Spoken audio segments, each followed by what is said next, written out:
ዲያቆን ሄኖክ ኃይሌ በልዩ ልዩ ፕሮግራሞች በየሳምንቱ ሊመጣ ነው። ከ50 ሚሊዮን ናራ በላይ ተሰበሰበለት። የያዩ ትውስታ ዝግጅት ተካሄደ። በሙዚቀኛ ኤልያስ መልካ ስም የተሰየመው የሮያሊቲ ክፍያ ማስገኛ ስርዓት ይፋ ሆነ። እነዚህን መረጃዎች በዝርዝር የምንነግራችሁ ይሆናል። አብራችሁን ቆዩ። ሰላም ጤና ይስጥልን። በሉድ መልቲሚዲያ የሚቀርብላችሁ የመዝናኛ ዜናዎቻችን አሁን መቅረብ ይጀምራሉ። ዲያቆን ሄኖክ ኃይሌ በልዩ ልዩ መንፈሳዊ ትምህርቶች በየሳምንቱ ሊመጣ ነው። ጌታ ቢፈቅድ ብንኖርም የፊታችን መጋቢት 26 ቀን 2017 ዓ.ም ጀምሮ በየሳምንቱ አርብ ምሽት ላይ ልዩ ልዩ መንፈሳዊ ትምህርቶች የሚተላለፉ ስለሆነ የሄኖክ ኃይሌ ኦፊሻል ዩቲዩብ ቻናልን ሰብስክራይብ በማድረግ ቤተሰብ እንዲሆኑና ፕሮግራሞችን እንዲከታተሉ ተጋብዘዋል። ከ50 ሚሊዮን ናራ በላይ ተሰበሰበለት። በእርግጠኝነት የዚህን ልጅ ፎቶ ከዚህ በፊት አይታችሁታል።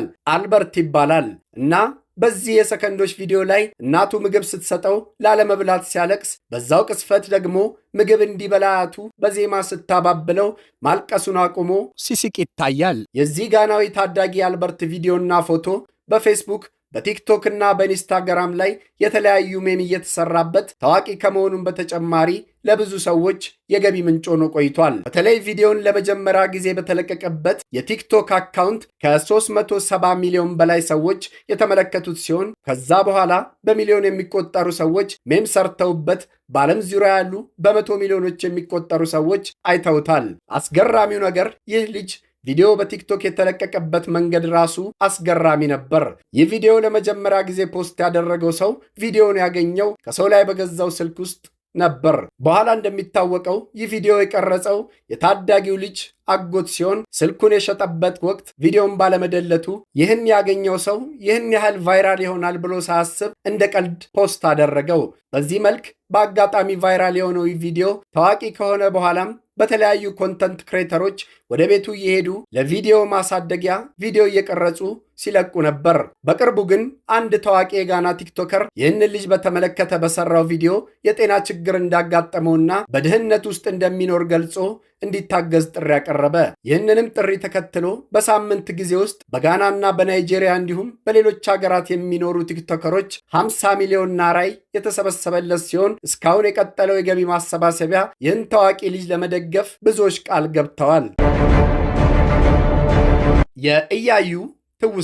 የእያዩ ትውስታ መጋቢት 19 ቀን 2017 ዓ.ም በአዲስ አበባ ሂልተን ሆቴል ተካሂዷል። በኢትዮጵያ የሙዚቃ ታሪክ ውስጥ ፈጣሪንና ሀገሩን ያስቀደመ በሰራቸው ስራዎቹ ደማቅ አሻራን ያሳረፈውና ቆሜ ልመርቅሽ የተሰኘው ስራው ከአንደበቱና ከብዕሩ የማትለየውን ኢትዮጵያን ቆሞ መርቆ ያረፈው የወንድማችን የአይራድ አሳምረው ያዩ ዶክመንተሪ ፊልም ተመርቋል። 10ቱ ትእዛዛት የተሰኘው ስራው የትውስታ በዓል ቀርቧል። አዘጋጆች ሀገሮ ለጥበብና ለጠቢቡ ያሉትን አክብሮትና ፍቅር በማሰብ የጥበብ ቤተሰቦች ጥሪ ማድረጋቸውን አውስተው የእያዩ ትውስታን በክብር መዘከራቸውን አስታውቀዋል። በሙዚቀኛ ኤልያስ መልካ ስም የተሰየመው የሮያሊቲ ክፍያ ማስገኛ ስርዓት ይፋ ሆነ።